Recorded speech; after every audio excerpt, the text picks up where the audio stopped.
أعوذ بالله من الشيطان الرجيم بسم الله الرحمن الرحيم ألا إن أولياء الله لا خوف عليهم ولا هم يحزنون صدق الله العظيم إن الله وملائكته يصلون على النبي يا أيها الذين آمنوا صلوا عليه وسلموا تسليما محمد سبحانه الصلاة والسلام عليك يا سيدي يا رسول الله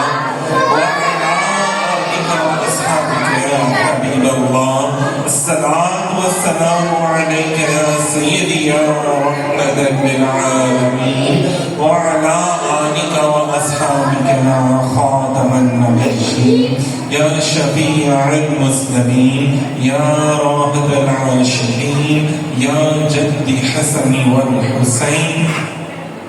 سامعین محترم، محرم الحرام کا مبارک مہینہ ہے، رحمتوں والا حرمت والا مہینہ ہے. اس میں جہاں پر اور بھی بہت سے واقعات پیش آئے، وہاں حضرت بلال حبشی، سیدنا بلال حبشی رضی اللہ تعالی عنہ آپ کا وصال مبارک بھی ہوا 20 محرم الحرام کو. تو آج ہم تھوڑا سا تبرک کے انداز میں ان کا ذکر کریں گے کہ اللہ تعالیٰ کے بندوں کا ذکر کرنے سے اللہ کی رحمتوں کا نزول ہوتا ہے، برکت ہوتی ہے. سامعین محترم، حضرت بلال رضی اللہ تعالی عنہ بہت بڑی ہستی ہے. اسلام کے حوالے سے دیکھا جائے تو ان کی شخصیت جو ہے ان سے ہمیں بہت زیادہ کچھ سیکھنے کو بھی ملتا ہے.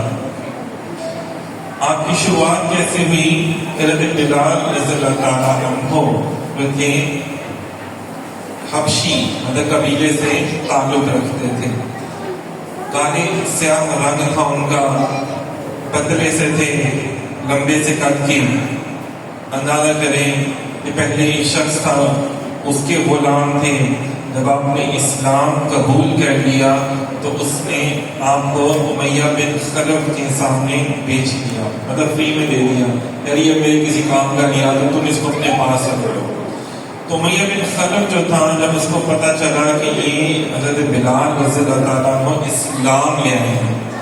اسلام کیسے لے کر آئے کہ جب انہوں نے رسول اللہ صلی اللہ علیہ وسلم کو دیکھا، ایمان پر جب آپ خانہ کعبہ گئے، اپنے جو مالک تھا امیہ بن خلف کے ساتھ، روایات میں آتا ہے، سیرت کی کتابوں میں آتا ہے، جب آپ گئے اس کے ساتھ تو آپ نے دیکھا وہاں پہ محمد رسول اللہ صلی اللہ علیہ وسلم میرے آقا موجود تھے.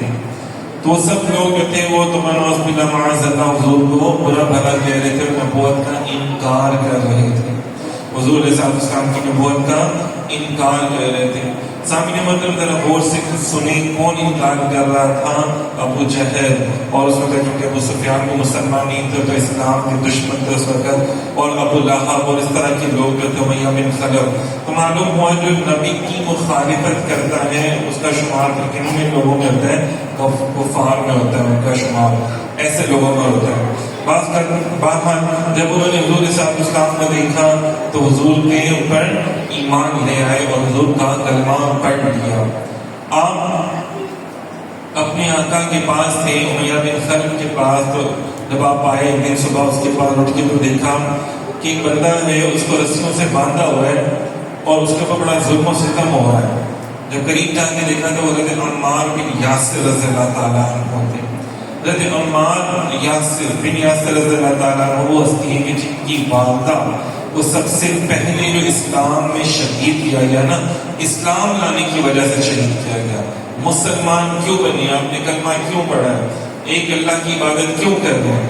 تو اس وجہ سے انہوں نے انکار کیا کہ جناب میں نے ایک اللہ کو نہیں چھوڑنا اور میں نے حضور کا کلمہ پڑھنا نہیں چھوڑنا. تو اسی وجہ سے ان کو ظلم کیا گیا، ان کو شہید کیا گیا. ابو جہل نے کیا. اسی طرح ان کے والد کو بھی شہید کیا گیا، ماں اور باپ دونوں شہید ہو گئے. تو لوگوں نے سوچا کہ اب تو عمار بھی جو ہے وہ کلمہ چھوڑ دے گا، لیکن حضرت عمار رضی اللہ تعالیٰ عنہ نے پھر بھی کلمہ پڑھنا حضور کا نہیں چھوڑا. حضرت عمار بن یاسر رضی اللہ تعالیٰ عنہ کے قریب آئے جب حضرت بلال رضی اللہ تعالیٰ عنہ، تو انہوں نے کہا ہے بلال مجھے پتہ ہے تم اسلام لا چکے ہو، لیکن ان کے سامنے اپنا اسلام لانا کا اظہار نہ کرنا ورنہ تمہارے پر بھی ظلم ہوگا. تو جب امیہ بن خلف اس وقت کہا کہ وہ مارتا مارتا جب تھک گیا حضرت عمار کو، تو کہا کہ بلال تم بھی اس کو مارو کوڑوں سے. اس کو پتا تھا کہ میں ہر کام جو بھی بولتا ہوں بلال فوراً کر دیتے ہیں، فوراً کر دیتا ہے، تو میں یہ کام نہیں کروں گا تو وہ فوراً کر دے گا. لیکن کیا سب نے دیکھا کہ حضرت بلال رضی اللہ تعالیٰ نے وہ کوڑا پکڑا ضرور، لیکن پکڑ کے گھما کے اس کو نیچے پھینک دیا. کہا کہ جس نبی کا کلمہ یہ پڑھتا ہے میں بھی اس نبی کا کلمہ پڑھتا ہوں، اور احد احد اللہ ایک ہے اور محمد مصطفیٰ اس کے رسول ہیں صلی اللہ علیہ وسلم. تو سب لوگوں نے لان تان کیا ہوئی امیہ تیرا غلام بھی کلمہ پڑھ لی ہے تو دوسروں کو مار رہا ہے، تجھے اپنے گھر کا نہیں پتا تجھے. تو پھر کیا ہوا کہ اس کے بعد پھر امیہ بن خلف جو اسلام کا بدترین دشمن تھا، اس نے اسلام لانے کی وجہ سے حضرت بلال رضی اللہ تعالیٰ عنہ پر ظلم و ستم کے پہاڑ توڑنا شروع کر دیا. وہ کیا کرتا، اس نے عجیب عجیب طریقے روزانہ نکالتا. وہ کیا کرتا ہے کہ سخت گرمی میں، عرب کی صحرا کی سخت گرمی، ادھر غور سے سننے والی باتیں ہیں آپ سب کے لیے کہ ہمارے یہاں پہ تھوڑا سا سورج نکل آئے 42 پہ ہو جائے 40 پہ ہو جائے تو ہم ننگے فرش کے اوپر ننگا پاؤں نہیں رکھ سکتے جوتی کے بغیر کہ نہیں پاؤں جل جائے گا ہمارا. ہم گرم پانی سے وضو نہیں کر سکتے زیادہ گرم، ہمیں تازہ فریش ٹھنڈا پانی چاہیے ہوتا ہے. مطلب ہر طرح کی سہولتیں آج کے دور میں ہمیں میسر ہیں، لیکن پھر بھی ہم نماز سے کوسوں دور ہیں، پھر بھی ہم اللہ اس کے رسول کا نام لینا گوارا نہیں کرتے، نہ اپنے بچوں کو دین کی تعلیم دیتے. تو یہاں پہ دیکھیں حضرت بلال رضی اللہ تعالیٰ عنہ دین اسلام کیا اسے کہتے ہیں، اس کا اسلام قبول بھی کر لیا اور اس کا اعلان بھی کیا اور سب کے سامنے زرین کیا. جب ان کو پتہ چل گیا تھا کہ میں اسلام لانے کی وجہ سے تو میرے پر ظلم کریں گے، پھر بھی کیا انہوں نے اس کا اظہار. یہاں تک کہ بڑا ظلم و ستم ہوا، اندازہ چلا. ایک مرتبہ حضرت ابوبکر صدیق رضی اللہ تعالیٰ عنہ وہاں سے گزرے تو حضرت ابوبکر صدیق رضی اللہ تعالیٰ عنہ فرمائے کہ بلال تم ان کے سامنے تو نہ کہا کرو، میں نے دیکھا کہ جب تم ان کے سامنے اونچا اونچا بولتے ہو کفار کے سامنے احد احد تو پھر تمہیں زیادہ مارتے ہیں. تو میں اسی لیے تو بولتا ہوں کہ وہ مجھے مارے، اسی لیے تو میں بولتا ہوں کہ وہ مجھے مارے تو یہ میری آزمائش ہے. اللہ اور اس کے رسول ہمیں تو اپنی محبت نہیں عطا کر دیتے، وہ اس بندے کو آزماتے ہیں تو وہ مجھے آزما رہے ہیں تو میں بھی زیادہ سے زیادہ اللہ کا نام لیتا چلا جا رہا ہوں. کتنا دیکھتے ہیں ان کی کتنی طاقت ہے اور وہ دیکھیں کہ میرے اندر کتنا عشق ہے، حضور کا عشق ہے.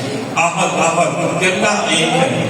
یہاں اندازہ کریں کہ امیہ بن خلف نے اپنے بتوں کی رکھوالی کے لیے رکھا ہوا تھا حضرت بلال کو، اس نے وہاں سے اٹھوا دیا کہ نہیں، اور حضرت بلال اس جگہ پہ جا کے بھی ایک اللہ کے حضور سجدہ لے سکتے تھے.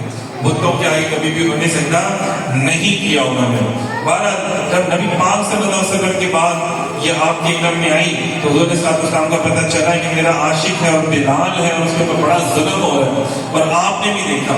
تو ایک مرتبہ حضرت ابوبکر صدیق رضی اللہ تعالیٰ عنہ حضور کی بارگاہ میں حاضر ہوئے، پتہ چلا حضور کی آنکھوں میں آنسو مبارک ہے. میں عرض کیا یا رسول اللہ کیا ہوا؟ فرمایا میرا بڑا دل کرتا ہے کہ میرے پاس اتنے پیسے ہوں کہ میں اپنے بلال کو خرید لوں اور اس کو آزاد کر دوں جتنا ظلم اس کے اوپر ہوگا. حضرت ابوبکر صدیق رضی اللہ تعالیٰ عنہ وہ ہستی ہیں اسلام لانے کے بعد ان کے بعد اللہ تعالیٰ نے مال و دولت سے نوازا ہوا تھا تو انہوں نے اپنا مال کہاں استعمال کیا؟ ایسے غریب صحابہ جو ایمان لے آتے تھے اور ان کے مالکان ان پر ظلم و ستم کرتے تھے ان کو خرید لیتے تھے مہنگے داموں اور پھر ان کو آزاد کر دیتے تھے اللہ کے لیے، اللہ واسطے آزاد کر دیتے تھے. تو آپ نے جناب صاحب پہلے جو حضرت عباس رضی اللہ تعالیٰ عنہ مسلمان نہیں ہوئے تو ان کو بھیجا کہ بھئی امیہ بن خلف تو میرے ساتھ اس کی دشمنی ہے وہ نہیں دے گا تو آپ جائیں. تو جی 50 وہ دے جب تو خریدنے کے لیے کہ بھئی تم کتنے کا بیچو گے اس کو. تو اس کو جب پتا چلا ابو بکر نے خریدنا ہے اور وہ بھی مسلمان ہے اور یہ بھی پیغمبر پہ ایمان لے آئے تو اسے چال کھیلی. حالانکہ اس کو تو فری میں ملے تھے لیکن کیا کیا اس نے جناب میں اس کے بڑا مہنگا اس کو کروں گا. کتنا کہ جو ابو بکر کے پاس بڑا اچھا اور قیمتی غلام ہے، بڑے کام کر رہا ہے، مجھے وہ چاہیے رومی غلام اور 2 کنیزیں بھی اور اس کے ساتھ 2000 دینار بھی مجھے تھے. حالانکہ وہ فری میں ملے تھے، وہ ظلم بھی کر رہا تھا. تو حضرت ابوبکر صدیق رضی اللہ تعالیٰ عنہ کے پاس پیغام پہنچا. میں ٹھیک ہے آپ خود گئے. تو آپ نے کہا اگر میں یمن کا بادشاہ ہوتا، اگر میں یمن کا بادشاہ ہوتا اور تم بلال کے بدلے میں مجھ سے آدھی سلطنت مانگ لیتے تو میں تمہیں بلال کے صدقے وہ دے دیتا. بلال کے بدلے میں اس کے صدقے میں میں تمہیں یمن